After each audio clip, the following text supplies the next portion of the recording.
Hello everyone, my name is Nathan Kolb and I want to welcome you to today's Creditsafe webinar.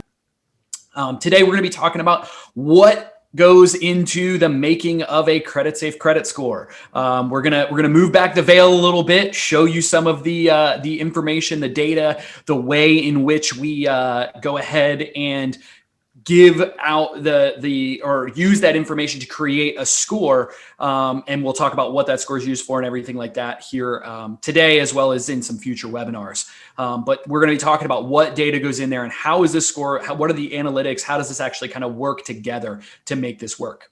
To do this, we have a couple of awesome speakers that I'm going to introduce in a moment. But before I get to them, I have a question for you, the audience. Would like you to drop in that Q&A section just so that we know you're alive and we get a feel for who's in the room today. Let me know what your position at your company is, the basic size of your company, and what industry you're in. Not asking for any specific, names or anything like that of the company you work for, but if you could just give us that general information so we kind of have a feel for who's in the room and we can help to tailor our discussion that way, I'd appreciate it. So those question setups are open. Just go ahead, drop in there. Again, the answer is to what's the size of your company, what industry you're in, and what's your particular position within the company. So if you could do that while I'm introducing our speakers, that'd be great. So today we have two great speakers with us. The first of which is Richard Gleed. He is the product and development director. Is that what your title changes so often, Richard? I just don't know. You keep getting promoted. I think that's close enough. Yes. So. Product and development director of Creditsafe USA and Asia. As a hybrid business and technology executive, Richard has more than 15 years experience in the business information industry. He's led global teams throughout periods of dramatic people, process, and technology changes, and has spent the last 10 years focusing on delivering innovative and robust data solutions to both internal and external customers through the use of cutting-edge technologies.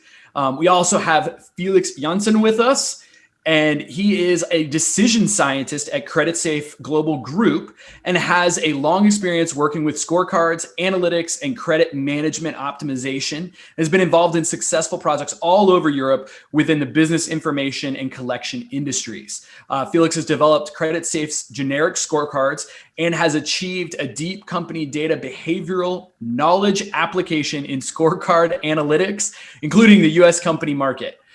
Felix has also developed the scorecard validation solution for monthly quality reporting. So obviously he's got a deep background in the data science and the analytics that come with doing this. So welcome to you both. Thank you so much for being here. We have a ton of information coming in. Most of the folks that I'm looking at here are in the finance some way, somehow, whether they're VP of finance, they're controller, senior credit analyst. We do have some folks on the ops side of things in here, and we have everything from hundreds of millions of dollars in sales size companies down through even into the billions of sales, down into the tens of millions of sales, and smaller companies with just a couple of employees. And I can't even imagine trying to talk about all of the different industries we have represented today. So, I mean, we have the plethora of and the wide range of groups, which just makes the conversation that much more exciting. Because we'll get every kind of viewpoint and everything. So I hope you guys are ready. Hope you guys are ready for it. I know that Felix, I think you're going to start us off here, and you've got something to share with us, some visuals to share and everything. Yes. So I'll let you get that started and let you take it away. Thank you very much, Nathan. I'm just going to grab my laser point here to start with. So we're just going to have a overview of what goes into making a scorecard here at Creditsafe and also at other firms. What I would like to start off with is that when creating scorecards, when working with analytics, it's mostly about the business process and the different decision points you have within your business process. Normally, we divided this into new customers, where we can have response scores, that's mailing letters that you send out, who will respond to my specific email. Then we also have the prospect scores, who do we want as our clients, customers, etc. After that, when they come into you, we have a credit decision area. And to the left there, you have the credit scores. Those are the ones that we're working here with Creditsafe as for now. You also have your attrition or churn scores, stating or essentially forecasting who will drop out from my company. We also have profit scores, specific industry scores that we can create, and also fraud scores. And this is all within the credit decision area. For your existing portfolio, we have behavior scores. How are my customers behaving within my portfolio? What has happened since last month, yesterday, or whatever you choose to look at? We also have the reminder scores when they forget to pay their bills to you or your invoices. And at the end, we see it as collection. That's where we have the collection area.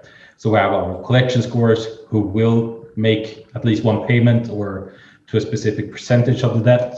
We also have the bailiff scores, since those are often sort of, you need to make an investment to send them to the bailiff. Then going into what is scoring.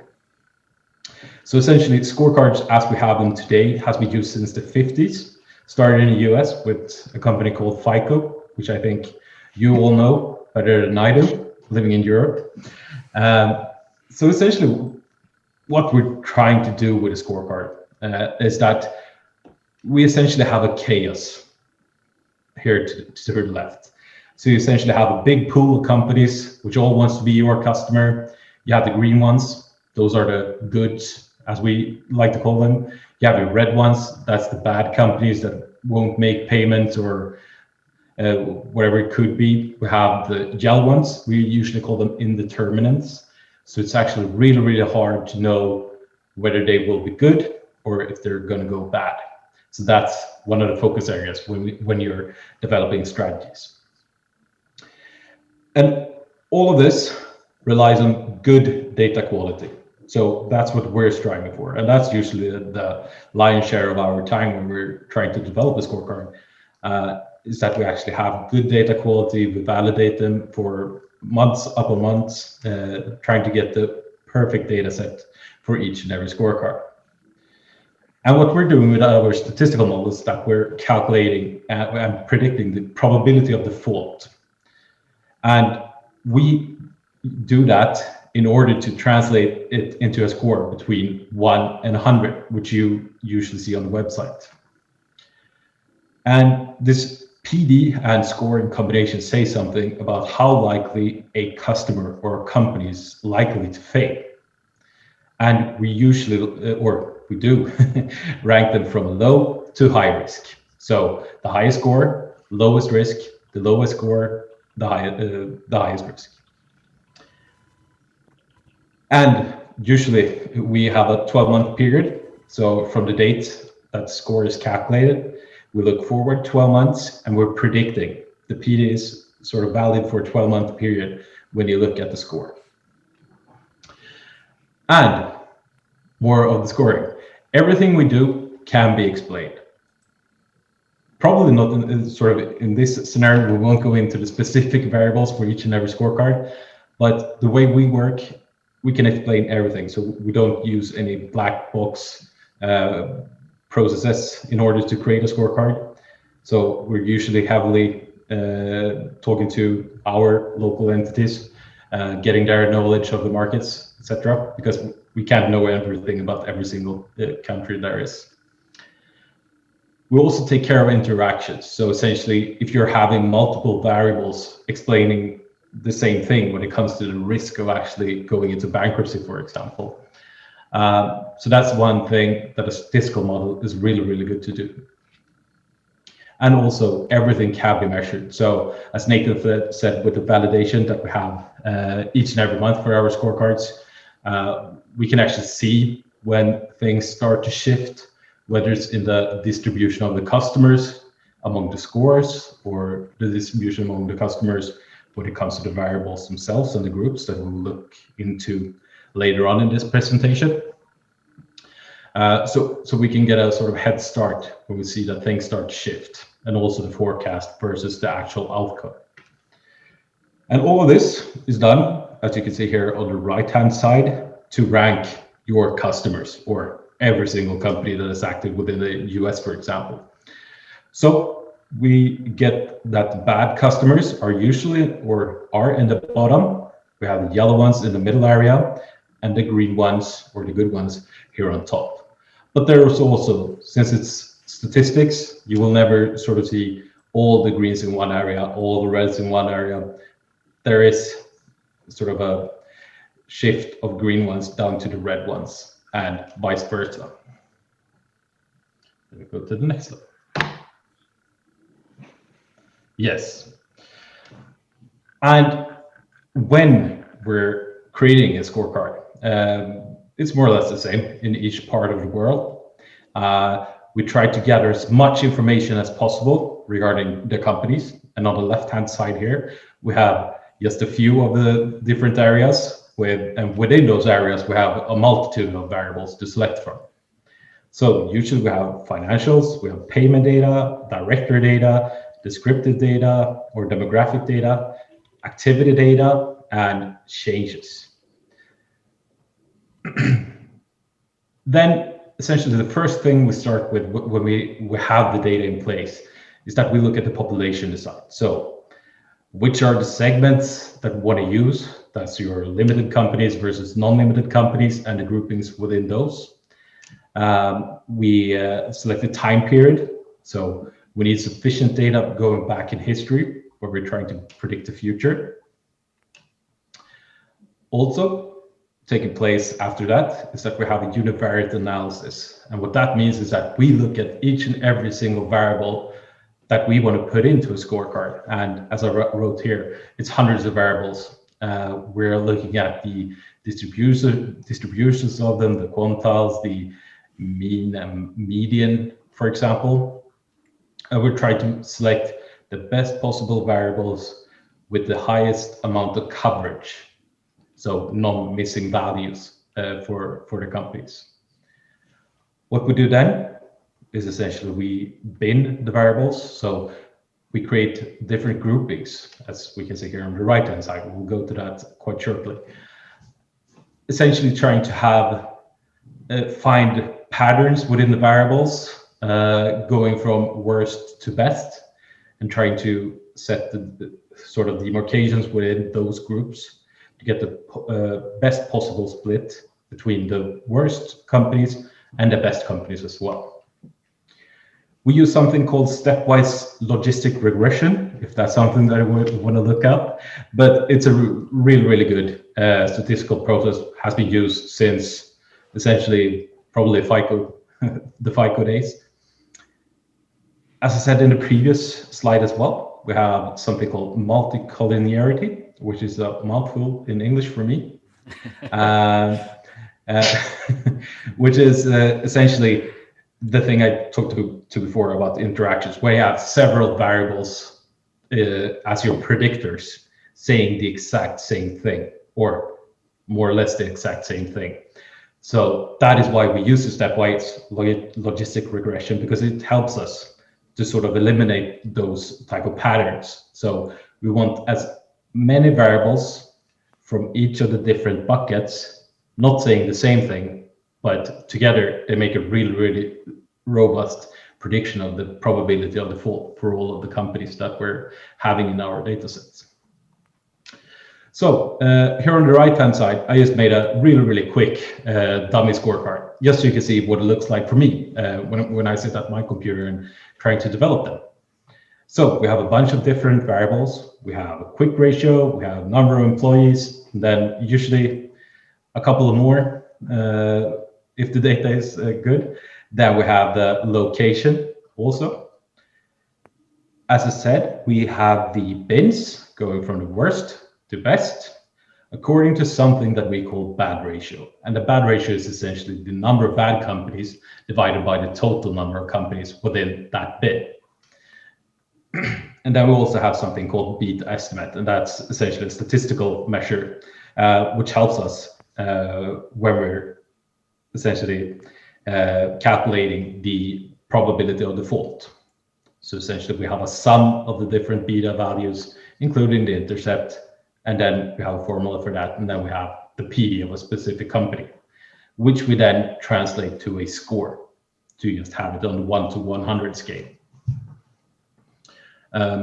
Richard, since this is for the US, maybe you want to say something about the data that we currently use? Let me jump in here, guys. We do have a couple of questions right with this stuff that you're talking about right now, Felix. So I wanted to let you kind of finish out this section and then wanted to jump in. But two questions that have come in around this. One, does Creditsafe partner with other companies to get additional sources of historical data? Well, I think it's worth looking at where, if we're talking about payment information, where that's coming from. That comes from, companies who provide us their actual sales ledgers. So, as part of, their agreement to us is that they want to know how people pay. So they've basically decided to provide their information because they want to get, a good insight of that. So we have, thousands of suppliers across the world providing us with this data. It is historic from when they began. They also, when they begin sharing that with us, some of them do provide that going back a few years. Obviously, we do keep historical data, but, with payment information, we're not really, we try to use that information as recent as possible. So, how somebody paid 5 years ago is not really relevant to how, especially during today's circumstances, how they paid 5 years ago is not how they're paying now. So we do have historical information provided by people, but we only utilize a certain threshold of data in our calculations. Okay. And then the next question I have here that's relevant to this right here, we do have a couple others, but I can hold them for a minute, is the location that we're talking about here based on the data, is it mostly by country or are we drilling down further than that? So in this specific scorecard, usually when building a scorecard, you want to build a scorecard per or country, I would say, at the highest level. So location in this specific thing, if we apply it to the US, could be either the Northwest, Southwest, or it could be states, Texas, Florida, New York, Washington.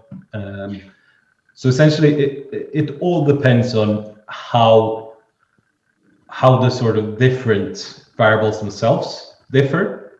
Right. So it could be that on state level, we can't see any difference among the states, but we can see it on the sort of higher, like, I don't know the correct American term, but like you have your different areas which are greater than the states. Right. Yeah, your different regions. Yeah. Yeah, it might also be worth mentioning, Nathan, that obviously the data available by country differs massively. Yes. Obviously, if we're talking about the US in particular, the data there compared to Europe differs massively. I don't know if we want to dip our toes into that part of it yet. That's up to you guys. You guys are the experts. So I think I'll let Felix kind of finish up because I'm pretty sure we're going to go into quite a lot of detail around how the US, this is Felix's part to talk because I feel when we're going to talk about US, that'll be on me then really. So I'll leave it to go back to you, Felix. That sounds good. And folks, just keep sending those questions in like I just did. If it's something relevant to that section, I'm going to break in. Otherwise, I'll kind of hold them and we'll get some answers. But this is the discussion we want to have. So Felix, go on ahead and feel free to continue on here. Yeah, it's more or less done, the presentation. So I would be happy to. Well, there we go. Look at that. So I would be happy to answer more questions. Perfect. Well, you know what, Richard, why don't you, while some more questions are coming in and stuff, why don't you talk about that a little bit? Some of the specifics to the US, since most of our folks in the room are US based. And then you've got your laser pointer here, Felix. The diagram on the left, obviously, when we're talking about that in the US specifically, we've already said that data differs massively depending on the country you're in. Both me and Felix, as you might tell, are not from the US. I'm actually based in the US, but Felix is joining us from Sweden. We're really used to having What we call financials is financial statements. Your yearly financial statements are audited and filed with the equivalent of kind of the Secretary of State, but varies depending on countries. So we're really spoiled in the countries we come from that even the smallest of companies normally have a requirement to file that data. In the US, people call financials, but they're normally talking about payment data. But financial statements are available for probably around 10,000 companies, and these are the public listed companies. They file quarterly financial statements, which are available to us. But the number of financial statements available are very little in comparison. Nobody has a requirement to provide those to us. Some companies do provide them to us and we can use that in our calculation, but majority of companies don't need to do that. And they're not filing those in a central register and everything really. So because of the absence of that data, payment data becomes very important in the US. That is pretty much, what is going to really affect your score, minus the negative information, which would you class negative information here under activity or changes, Felix? It can be both. Yeah, there you go. That was why. So obviously, when we're talking about negative information, typically this is I'm ignoring payment data, which can be negative as well if you do have payment data which is not being paid on time. But I'm talking particularly negative information. I'm talking court information such as suits, liens, and judgments. I'm talking obviously the biggest one of them all, bankruptcy. I'm also talking probably collection data. So, we also have arrangements with collection companies across the US who provide us with that data, that's obviously even worse than a late payment. That's an increase in the severity of that really. Where would relationship data fit into this, Felix? Because we obviously in the US, it's a big part of people's scores and everything is who they're related to. Obviously branch and headquarter information, but also companies which are in their family tree or group structure. Companies who own them and things like that. Would that just fall into this generally, or? I would say that we probably miss a bubble, but if we were to use these ones, I would use the descriptive one or the demographic one. Yeah. And then descriptive data, as you just mentioned there, we're talking firmographics, I'm talking about these in order of impact really to the score. When we start to get into the firmographics, these are for the companies who, as long as we have rich data in those other sections, that data is starting to play a very small part in this, where the company is located, what industry it's in, size, and, which is judged with number of employees and sales amount, becomes kind of irrelevant if we've got fantastic payment information on those companies, really. And we've also mentioned their director information. Obviously, that's, again, relationship information in a way because, that people start linking you to other companies and things like that. And that gives us insights, Obviously, if you've got a board of directors working for your company, which have been involved in multiple other companies which have had failures and things, then that can play a part in that as well. Sure. Well, we've got quite a few customers, quite a few questions coming in that I'm going to kind of roll through in order that I received some of these here. This first one is, which variable or variables is mandatory to generate a scorecard? And then kind of a follow-up to that, what if you can't create that quick ratio that's in the table? What happens then? I'm going to look to Felix now and see if he wants to offer this one up, but I'm sure. I think this is his area and he will talk about variable selection, I believe. Yeah. So variable selection, we can talk about that. So as we have here, we have a data set sort of in the end with normally hundreds of variables. We choose the strongest ones, the most robust ones, which we can truly trust, because we don't want to have a shoe size as our variable here. That's quite popular to sort of have as an example. What usually happens when we have a variable such as quick ratio, which from a European standpoint, we need your financial information, so that's your financial statements. Quick ratio will only be applied towards companies that provides financial statements. So we are going to be able to calculate that for each and every company when it comes to that. If you don't provide that set of information, you will be scored within another segment. So non-financial statement segment.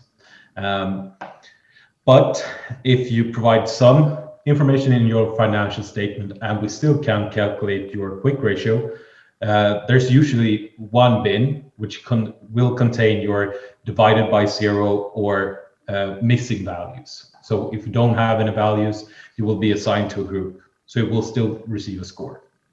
I hope that answered the question. So if I'm understanding you, if we put this in a US perspective, if folks are not sharing their trade payment data, if we're not getting that, if we don't have trade payment data on them, then they get scored on everything else that we do have that we can trust and we know is strong data that can be verified and everything like that. But they can really help out their score and provide a much more complete picture of their score and their financial health by providing that data, that trade payment data. Am I understanding that correctly, or am I missing that? No, yeah, exactly. That's 100% correct. Because if we don't know how you're paying your invoices, you can't be scored with a payment data score. Right. However, if we get the payment data and you're paying your invoices on time, then you will receive, on average, a higher score than if you don't send us the information at all. Great. So I have a kind of a two-part question here, or two questions, I guess I should say, that are definitely more data oriented and data scientist type setup here. How do we deal with the explainability / performance trade-off? So the more complex the model needed for better predictions, the less explainable. So I'm going to leave that to you guys because I have no clue. Again, Felix, I will refer to you first. I guess really this is normally your job is signing off a scorecard. I've worked with you and seen you do this in multiple countries, and really I guess our aim of launching a scorecard is for it to be as simplistic as possible to allow that to be explainable. Is that a fair judgment to make? Exactly. So one philosophy that we have is that we can't sacrifice reality with mathematical complexity, so to say. We can make it as complex as we would like to, but if we can communicate in quite an easy way how a model works, can someone trust it other than us, who exactly knows what's going on with all of the typical variables? So my answer to that is we try to make them as complicated as possible without sacrificing reality, because reality is your biggest enemy when you're sort of doing a scorecard, and that's why we have to validate everything. We do also have, when we are doing our scorecards, even if something is really predictable, if it makes no logical sense and it isn't explainable, I've definitely seen, Felix, times where you've removed those variables because it would be too, difficult to explain. So we've actually made those decisions in the past to do that. That's also a fair thing to say, I guess. Yeah, exactly. So you need to be able to tell the story from a business owner's perspective. If you can't do that, then it will not be used, the variable itself. There you go. Okay. So next question here is, what features do you use to track the economic trends certain categories or industries of companies? Can you repeat that one, Nathan? Sure. What features do you use to track the economic trends of certain categories of companies? Well, I would guess the biggest one is your failures. So your bankruptcies and your closures, really. Then you're going to be looking at, the next one there would be your payment behavior, how people are paying in each area. And obviously the categories you're talking about, typically we're talking about company size, activity that they're involved in. So the industry that they're involved in makes code, something like that. And then obviously their actual location, which, go down to region and things like that, or state, even city, obviously. And then combinations of all of those, really. But yeah, we're looking at bankruptcies and closures, obviously. If there's an increase in negative information, court information, things like that, and payment behavior, really, they're your top three. Okay, good stuff. So this one's a little specific, and folks, if you have specific questions, I do want to kind of interject this at this point. If you have specific questions regarding around your company or your specific industry or something like that, how you use your score, how your score works, those type of things, we are going to you can always email me and I will put you in touch with one of our data team folks that will be able to answer that far better and more specifically than we can on this webinar. So I am going to ask this question, but it is a little bit specific to to an industry here in the U.S. and in the U.S., some states have legalized marijuana sales. You've got multiple states that have done it, but federally it's still illegal.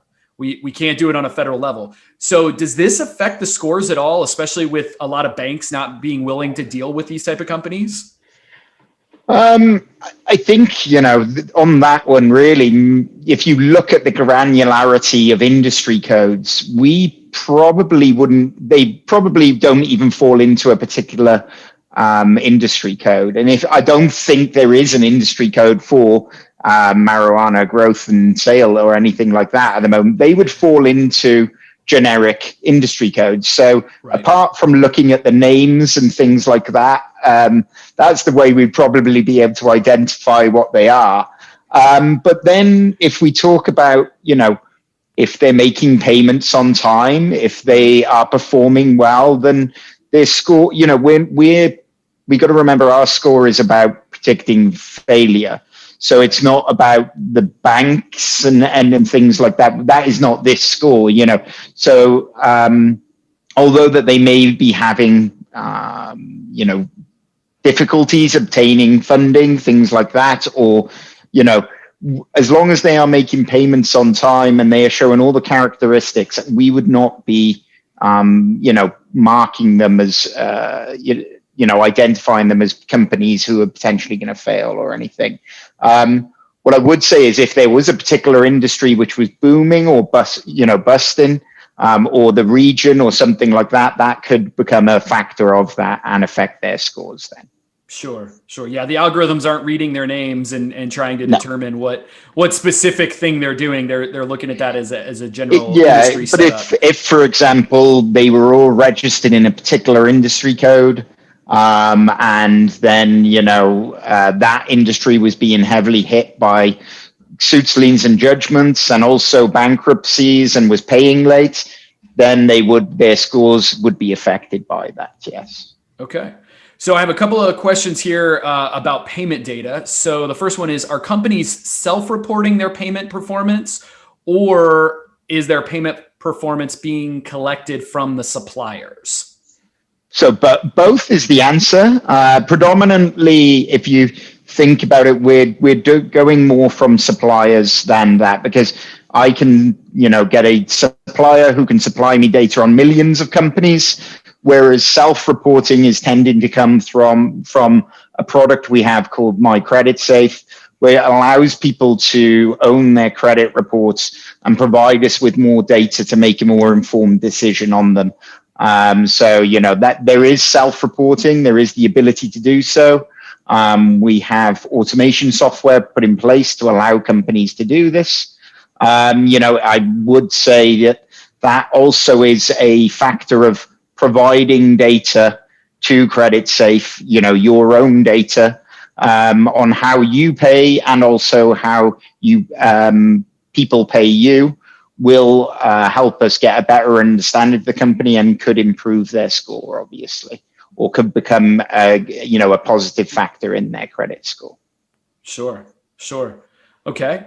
Great stuff. So both basically as much of that data as we can get, we're going to, and verify, we're going to use and make sure it goes into the score. So when we don't have a lot of that payment data, when there's a low amount of that or little to none, will the scores typically be lower? This person's asking because they've seen it with Creditsafe reports that folks that are paying them quickly don't seem to have that higher score.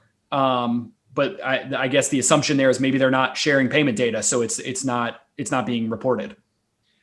I think it's quite a complex one to answer, I guess. Right. But in general terms, the companies who provide more data are going to have potentially the most predictive scores, and the more data we have, the more information we can use in the calculation of that score. So you see this as a pyramid of companies normally in the US.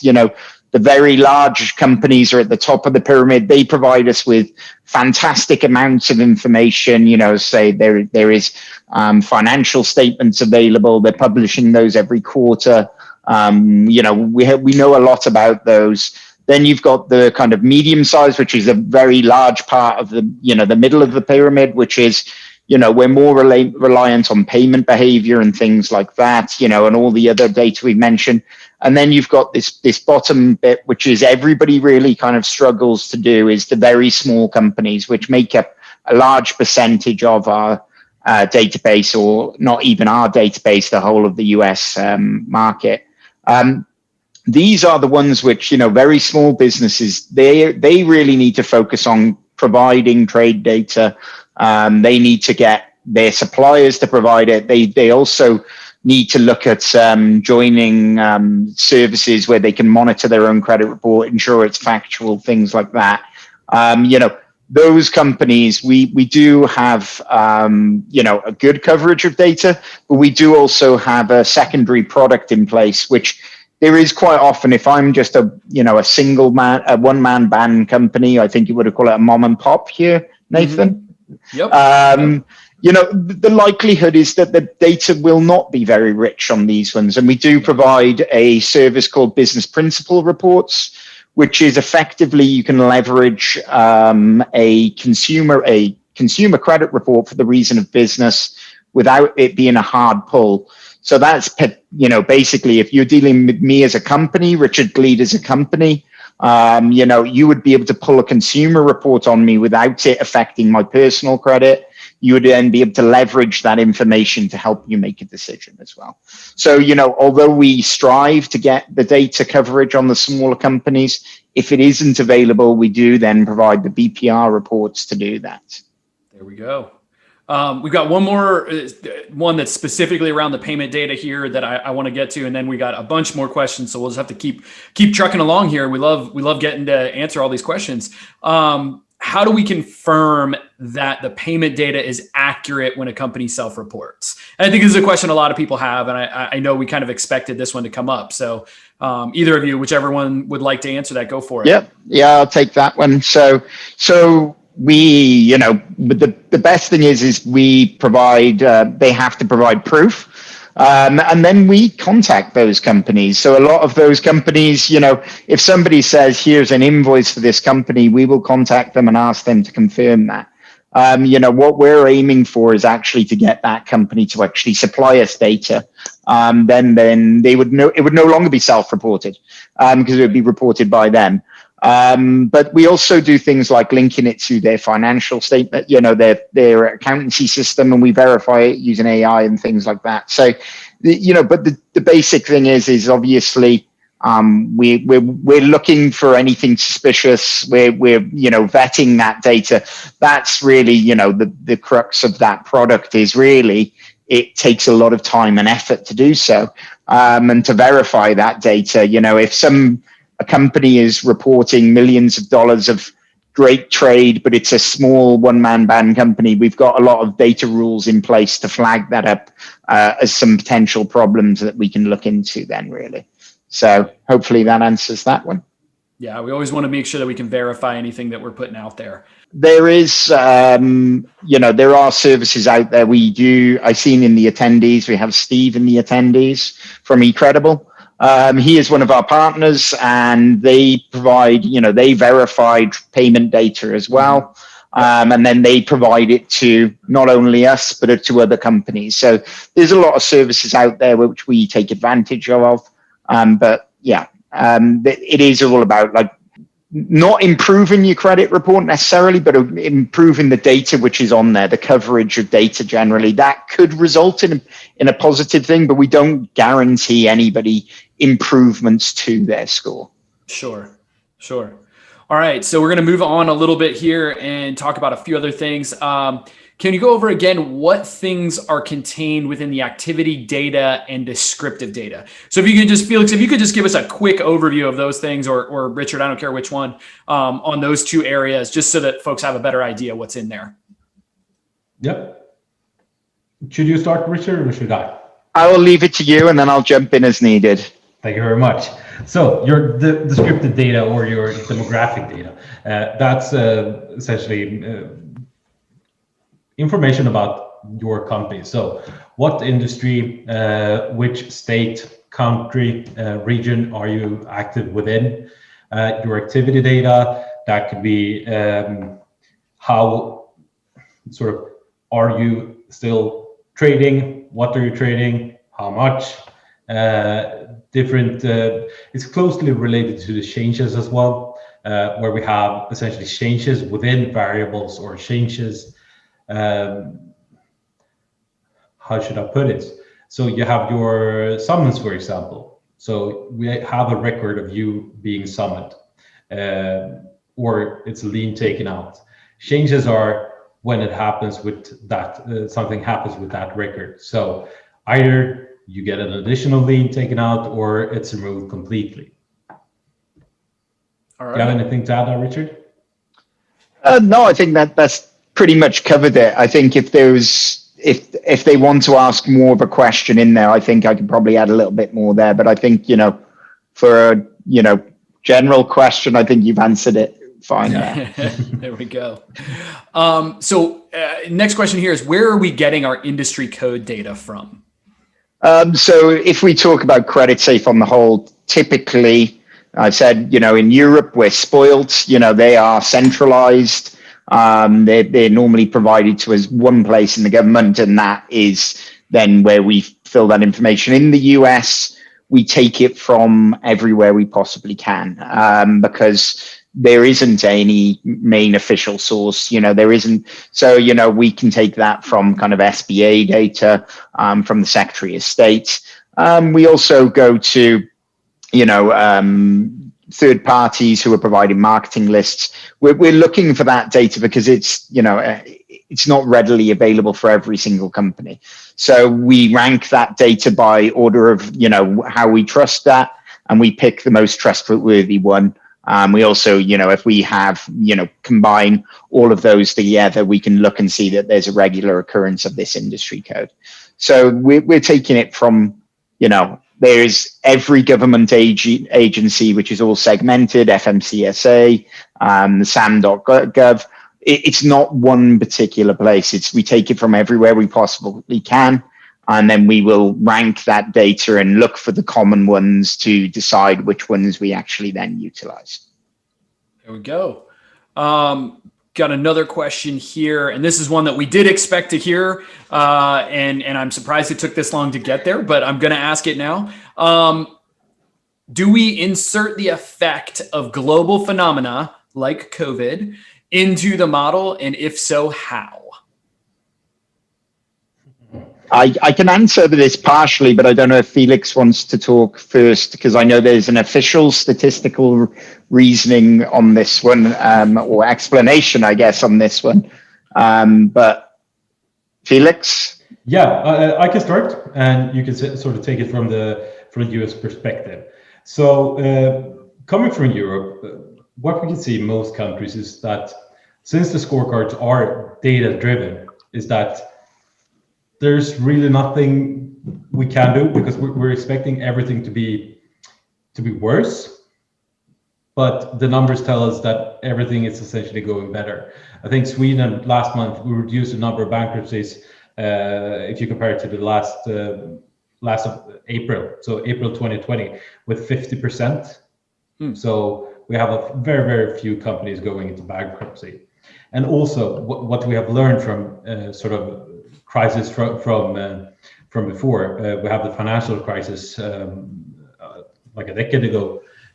You could see that the ranking of a scorecard, so that's our group: A, lowest risk; B, C, and D, the highest risk.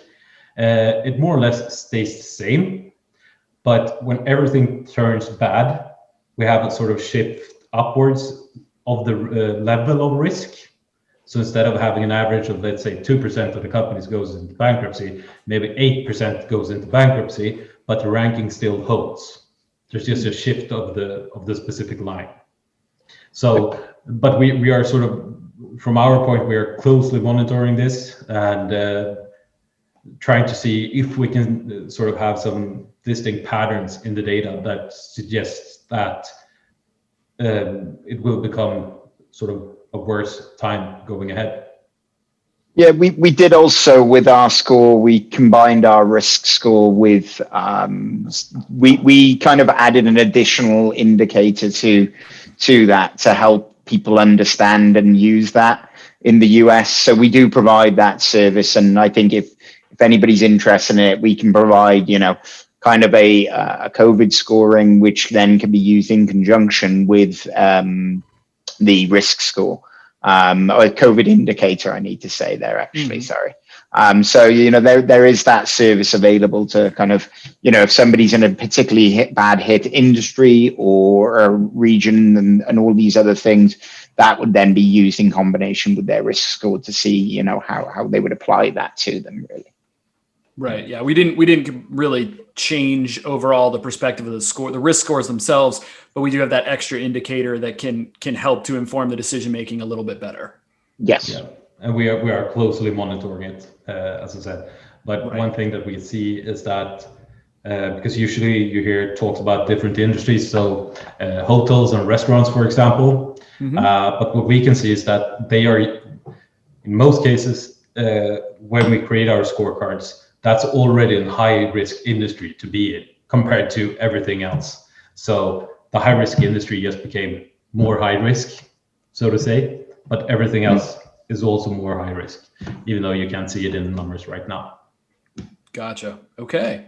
And then kind of a follow-up to this that I want to interject here too. If you find that the observed default rates are higher than the estimated default probabilities, like what we were just talking about, what adjustments are made to the scores, if any, and how do we decide that? Yeah, so that depends. And please stop me if it's too technical. But that depends on what happens if we imagine our bad ratios over our risk classes. So your A, B, C, and D. Whether it's a shift, so a parallel shift of the curve, so everyone is hit, or if there's a pivot, so if it's steeper or not as steep anymore.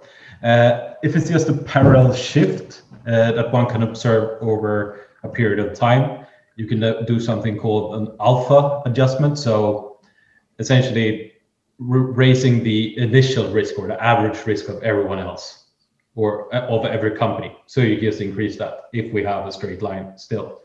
If there's a pivot, that's a bit more challenging.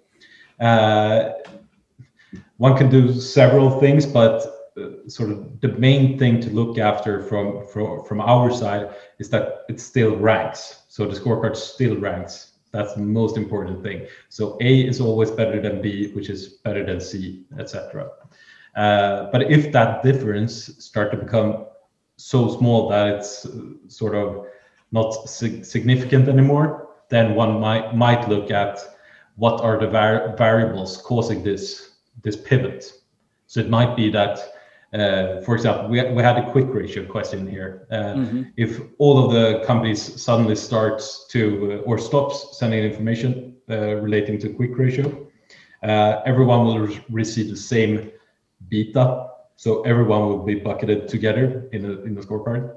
Then that is something that we will go in and we will see that quite soon. So that's something that we will change. Hopefully that was a good answer, but it always as with everything that relates to statistics, it all depends on why did it happen. Right. That's a great point to let them know. Yeah, absolutely. So I'm going to finish up with one last question here. I know there's other questions out there and everything, folks. Please feel free to email me. I'm the one that sent you the invite to this and the reminders. I'm also the one that'll be sending you the follow-up email. Please feel free to contact me. We'll set up some time that you could talk with one of our data folks so that they can do this, whether it's, so they can answer way better than I can on anything. It's worth mentioning as well, Nathan, which I think I don't know if we did at the start. This is obviously an extremely complex subject. We can't really even scratch the surface after an hour. And I think we're fully expecting to do more comprehensive stuff, and follow-ups on this, yes. With smaller work groups and breaking out and everything. So yeah, we're expecting that, but in an hour, we can only do so much, I think, really. Yes. And I think it's about 9:30 in Sweden at the moment. So, nearly 9 o'clock. So last question here, and it's one that we like to ask everybody as they come on and do stuff here, is what is the best advice or steps someone can do in this regard to ensure that they just have the best data out there and the best score that they can possibly get? Do you want to lead, Felix, or shall I jump in on this one? I think you can take it. Okay. So I think the first thing is, Nathan, is obviously be aware of your credit reports. It's like go and, a lot of companies don't even know that it exists, really. So it's obviously looking at that credit report and looking at the information that's going into that score. Is that information accurate? Is it up to date? Is it the latest information? Making sure that firmographic information is there, the relationship data is there. If there is tax liens and suits and judgments, have these lapsed or have they been paid? Making sure that, your data is accurate, really, and that's the same with not just Creditsafe, that's with everybody. If we look at this more from the consumer kind of point of view, we all know of these services which are out there, which are for monitoring your own credit reports, which they inform you if there's any kind of change and you jump on it and you look at your personal credit. Well, you should be doing the same with your business credit. And I think that's the first step, is actually paying an interest to that, really. Like I said, make sure you're monitoring your reports. So if anything does change, you can do that. Potentially look at those services which can help complete your credit report or add, additional information. I've mentioned previously that Steve's here. He's a third party who works, I think we've lost him now. I don't think he's still on, but he was on earlier. They are a third party who collect trade data independently and then provide that to all the large corporations, like Creditsafe, Dun & Bradstreet, Equifax, Experian. So there's companies out there to do that. So I would say different companies have different information as well, as to make sure that you're checking that everywhere, really. How do I improve my score? Making sure that there's data on there, making sure that you're contributing data to people. If you're giving, people how people are paying you, that can help with the calculation of your score. Also, at the same time, then getting your suppliers to provide trade data. If people are reporting data on you and that's positive information, that's going to work in your favor, really. What else have we got here? That's great. Yeah. I think that gives us a good place to start. And if they want more specifics, again, we can definitely set up meetings with everybody. I saw a couple of people dropped in here and said they wanted some help. If you would just follow up with me by email so I can put all that together. If you did drop in as a question that you'd like a follow up. can see that Rashid, I know we're running out of time. We really are. I can see it will take 1 minute. Rashid is asking about building an in-house scoring model that uses data elements from Creditsafe. We do offer, I think what the best thing to do with Rashid is speak to Creditsafe at a representative afterwards. We do offer, obviously, these are our generic scorecards we're talking about.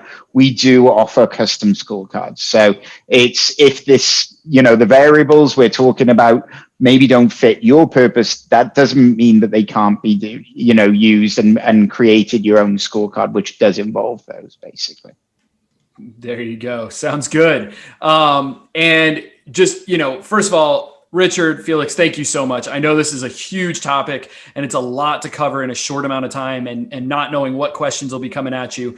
I really appreciate you guys being here with us. And so thank you for that. So for Felix, Richard, and myself, and all the rest of us here at Creditsafe, thank you so much for being with us. Have a great rest of your day.